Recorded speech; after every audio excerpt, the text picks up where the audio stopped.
Hey everybody, John Foss. I'm very excited to be talking about the film The Vast of Night. I'm talking with Sierra McCormick and Jake Horowitz. You guys play the characters Faye Crocker and Everett Sloan.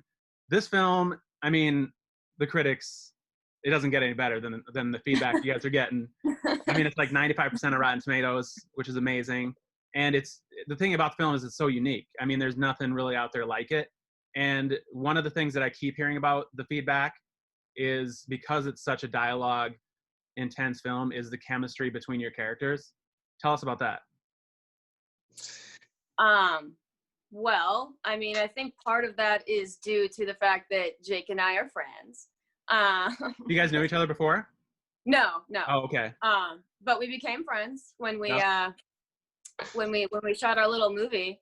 We also got a lot of time to like rehearse those like heavy dialogue scenes. So I think all that time that we got to one, like be friends or become friends, get to know each other, and then two, like rehearse all those scenes like extensively. So that I think like by the time we shot them, I mean, tell me if you feel the same way, Jake, it felt like really effortless and like easy because we had done like all the heavy lifting and stuff before in rehearsal. So when we got to shooting, we just got to like have fun, goof off, stay serious obviously in the scenes, but in between we were having a lot of fun. So I think that Everett and Faye's sort of like fun relationship is due in large part because Jake and I had a really fun relationship on the shoot. Yeah, I couldn't agree more. It was like it would happen. We would be shooting those like walking scenes, and we would just sort of like stay in character and like messing around with each other because we had that. We developed that relationship, which I really do think is down to like a week of rehearsal. Which even if you're not rehearsing like intensely for all that week, you're just still getting to know people before you like jump into something. And I think it made the world of difference. And I think that people like forget that sometimes with actors. They assume that like acting's this other thing, but like in any other situation, if you throw people together, like all of a sudden like they may not get along organically and stuff like that. So I feel like the social aspect of like shooting things, especially with actors, is like kind of important, just because I feel like if Jake and I hadn't had all that time to like get to know each other and have all this fun and get to know each other also as like actors and stuff, I don't think that the relationship between Everett and Faye would have been nearly as like charming and authentic. Isn't like a week of rehearsal unheard of these days? Yeah. Well, and especially the like level, like for a 3-week shoot to rehearse for like an indie film, like sometimes awesome. I'm lucky if I get like a table read. I'm like, oh my God, we get a table read. Yeah, and maybe people will take notes and they'll be like, hey, look at this film. It's very successful. It's the week paid off. Seriously, like it's And you guys shot this in 2016, so obviously the getting it to where it is today, it was a ton of work. And I mean, was there ever a point during that process where you thought this film's amazing and nobody's going to see it? The entire time. Like yes. Yeah. Somebody asked me yesterday, are you surprised at all of the great reviews that it's getting? And I was like, I'm definitely feeling something. I don't know if it's surprise because I believed in it from like the first read. I could tell that it was special, but I will say relief is something that I've been feeling, because you do get this thing of like, oh my gosh, like I see this, I really believed in it, I believe in what it has, and maybe just nobody else will. I don't know, but it's like getting the sort of response and the callback is just relieving. Makes me feel like, oh, I wasn't crazy. Yeah, and with any indie film, you're always kind of like wondering, who's ever going to see it, if anyone ever sees it. Just that's kind of the nature of it. Right. So I don't know. I was like very like pleasantly surprised when like. It wasn't like surprising that the film is like amazing and like not everyone obviously, but like a lot of people think so. But like the fact that a lot of people are getting to see it, that's the most like surprising thing to me still. I'm still like in awe. I'm like, wow, Jake, we got to shoot this like little movie and we had this fun time, and I was totally like prepared for no one to ever see it, and me just to be like, I shot this one movie once and it was so good, but like everyone gets to see it. So you guys, I think they're at one point like 18 film festivals had turned it down, and then it gets into Slam Dance, and that's when it took off. Amazon picked it up, and now obviously it's released right now. Amazon Prime, people check it out. What has the response been like? Are you guys getting calls and texts like 24/7 now that it's available?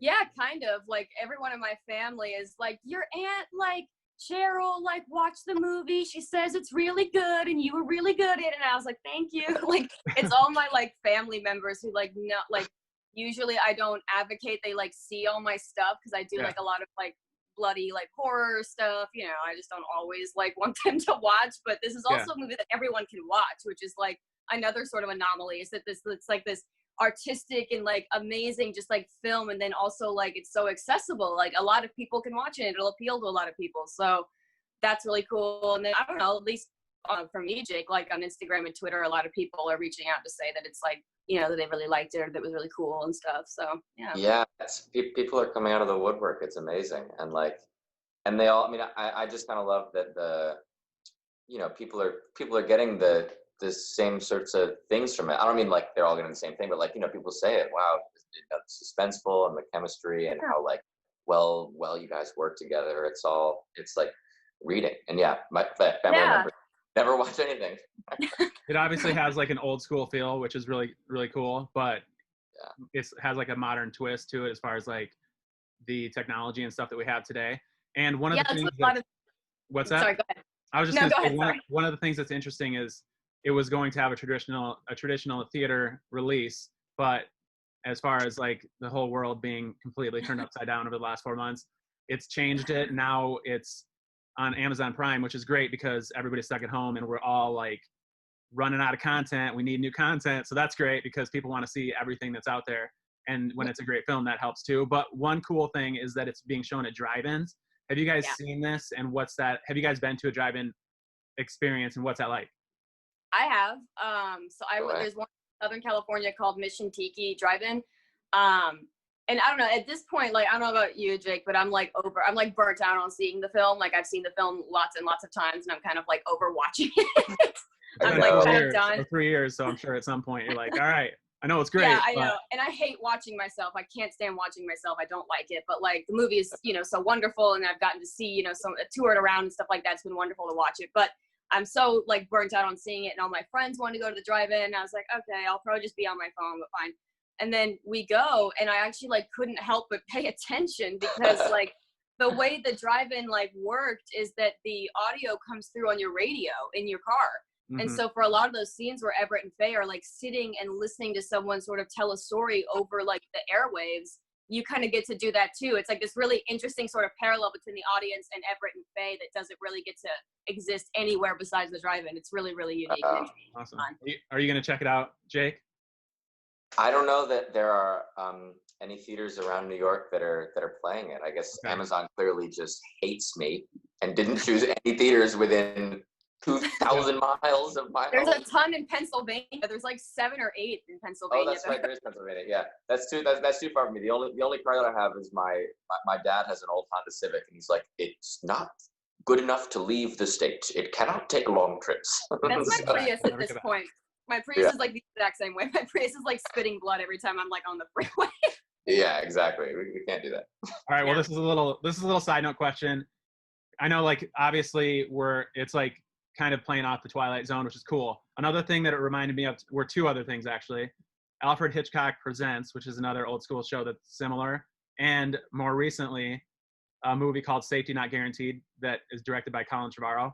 Have you seen either of those? That film, the show, or that film? I haven't seen either. Not, but I know I've heard of Safety Not Guaranteed. I haven't seen. I don't watch a lot of TV. Okay. Well, check it out. The ending is really similar, as far as like it totally shocks you. So check that out. But that's just a little side note. So let's see here. Okay, so the shooting experience.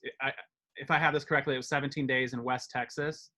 What was it like? I mean, you guys basically took this film is set in the 1950s. Your clothes are amazing. The cars are amazing. The basketball court, I love that. What was it like living in that world and shooting for 17 days on this film? It was like another dimension, I think. Like, especially I think to me and maybe Jake, you too, because we're city people. And so like living in this like super small town, just in this environment that I wasn't accustomed to, and just the sort of culture that I'd never like really gotten to see a whole lot of, because I've been to Texas like a lot, but like the big cities. I haven't ever been to like these super small towns, which fun fact, my grandpa was actually born in Hillsboro where we shot this. No way. Wait, what? Yeah, I did not know that until like somewhat recently, but yeah, apparently he was born in Hillsborough and like left really quickly. That's why he hasn't like mentioned it before. But yeah, Wow.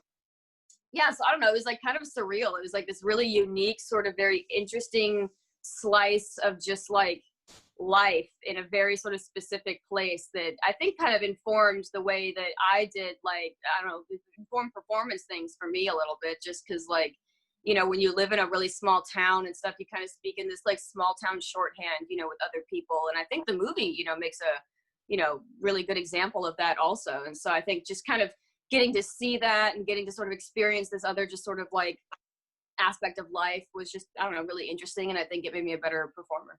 Awesome. Yeah, I agree. It feels also just like like I was imagining if we had shot it at like a studio lot or something, or Right. like in New York somewhere that, you know, just like upstate that looked like it, but it was like actually being there felt like you were, yeah, like you were living on the set. And yeah, you meet these people from a small Yeah. town, they talk with the little accent that we were kind of working with. So it was like it all sort of became, I think, inspiration for us. And you carried around, didn't you have like a reel-to-reel in your trailer or with you on set?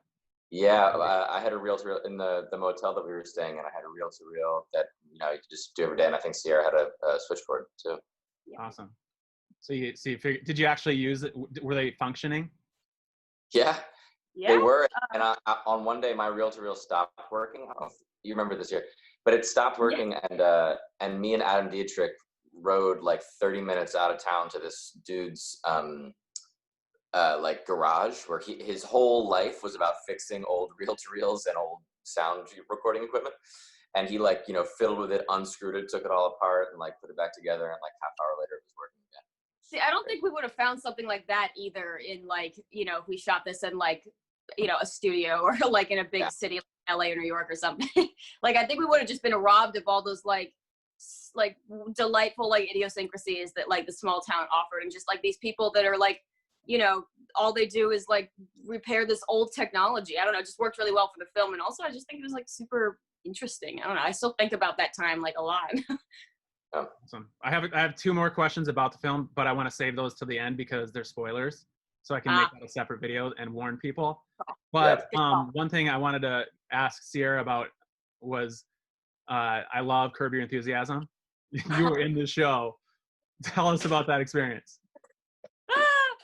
That's my favorite job to talk about, other than, you know, like Vast of Night and a couple others. Like, that's one of my all-time like favorite things I did when I was a kid.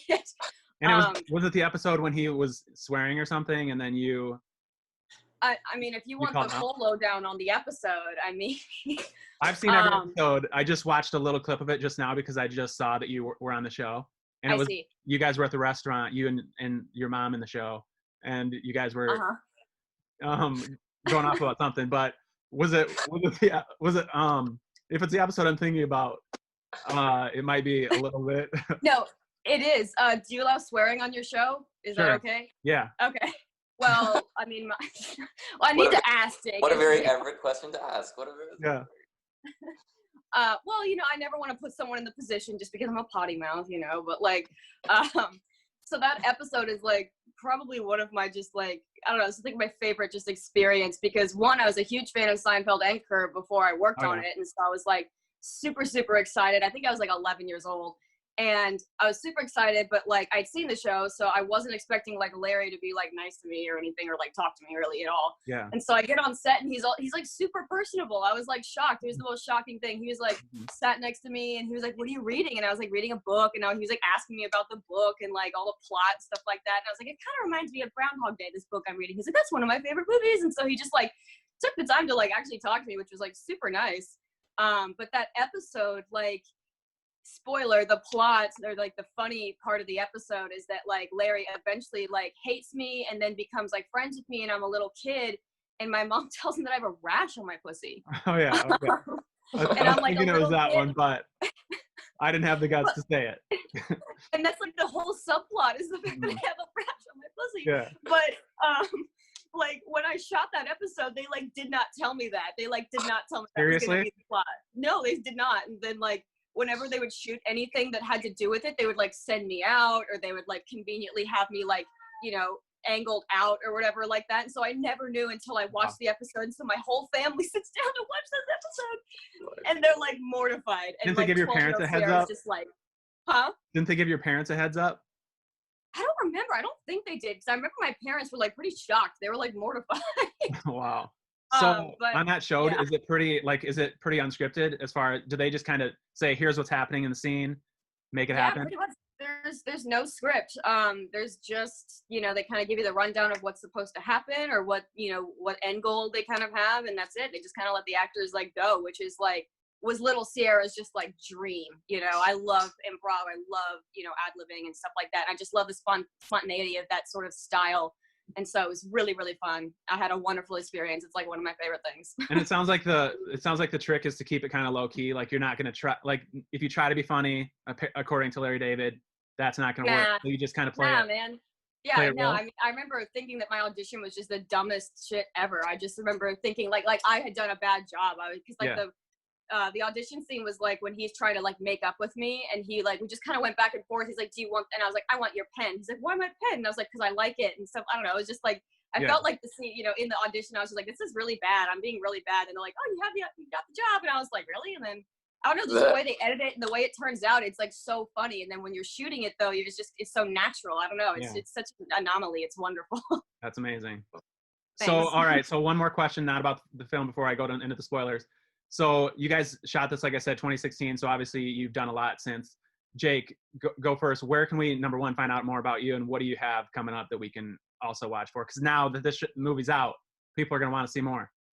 Me and Sierra both got involved in Cinestate Fangoria. Is yours Fangoria too, or just Cinestate?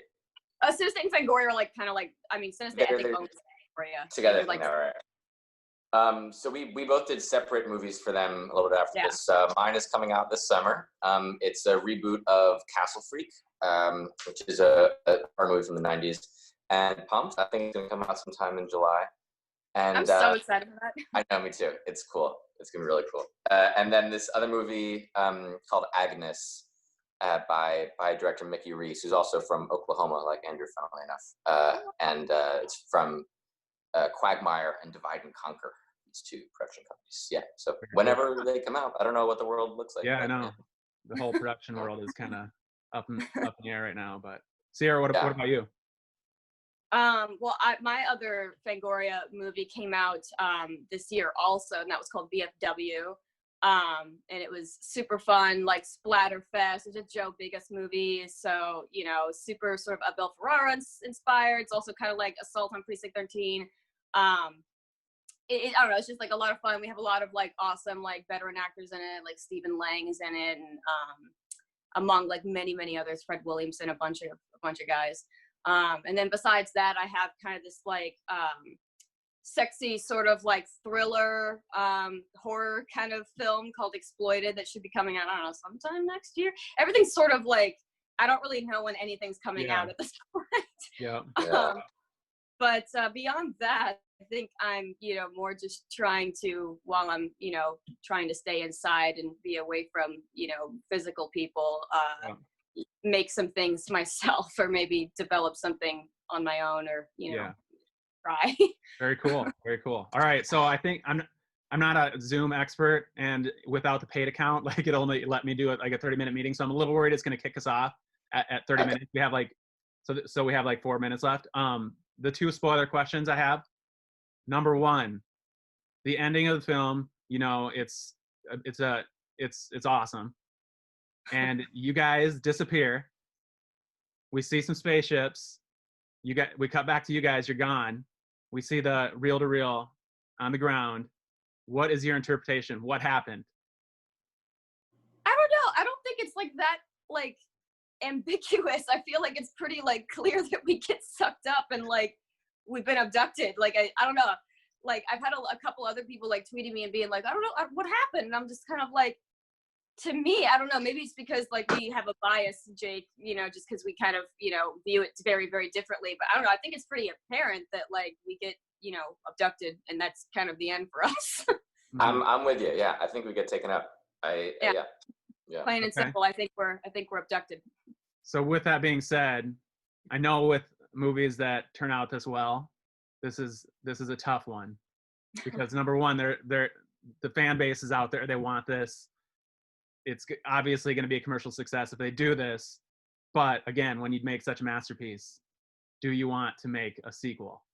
And because I mean, you left us on the edge there. We want to see what would happen next, you know?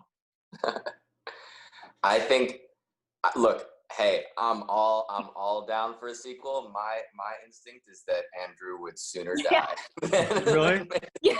Like, I feel like you'd have to like force Andrew. You'd have to like, you know, I don't know, like physically torture him or something to make him like want to do a sequel. And the reason I was like, was because like obviously I'd love to revisit Faye and, you know, be in that world again. It was super fun, but I just don't think Andrew would want to do a sequel. Because he doesn't want to mess with a good thing, or because he's ready to move on, or what? I think in his mind, it's like it has a beginning, it has an end, and that's it. You know, it's done. Yeah. I think that's pretty important. Yeah, and also just I kind of agree. Like as a movie, I think that it matters more if it's not endless. Like if you just I think it's like, more impactful when it has like a finish. You know. And then I don't know. And sequels are hardly ever better, you know, than the first one. Yeah, that's the problem. But I can tell you from listening to podcasts about the film, people want the sequel. You know what? They want to see like what would happen. What would happen next when people find out you're gone? What are they going to listen to the reel to reel and then be able to find out what happened? Well, I think it should be kids who find the reel to reel recorder in the forest. Yeah. And then there's the lady that warned you guys about it. Yeah. Where's she going to go from there? You know? Well, so. I think that Andrew's open to like, you know, people taking the story and interpreting in like a different medium, you know, like a stage play or like a podcast or something. Yeah. And so I'm sure if someone, you know, was really dying to sort of extrapolate on what happens to everyone after the film ends, I'm sure that, you know, a podcast or a stage play or a radio show would be a really awesome sort of medium to do that. And that's something that Andrew's talked about really wanting to see, you know, a lot. Yeah, so definitely. All right. Well, Sierra, Jake, thank you so much. Twin Cities, check it out. The Vast of Night. It's on Amazon Prime right now, or see it at the Drive-In. Thanks, guys. Thank you. Stay safe. Thanks, John. Appreciate it, guys. Thanks so much. Keep up the great work. Take care. Yeah. Thanks for taking the time. Obviously.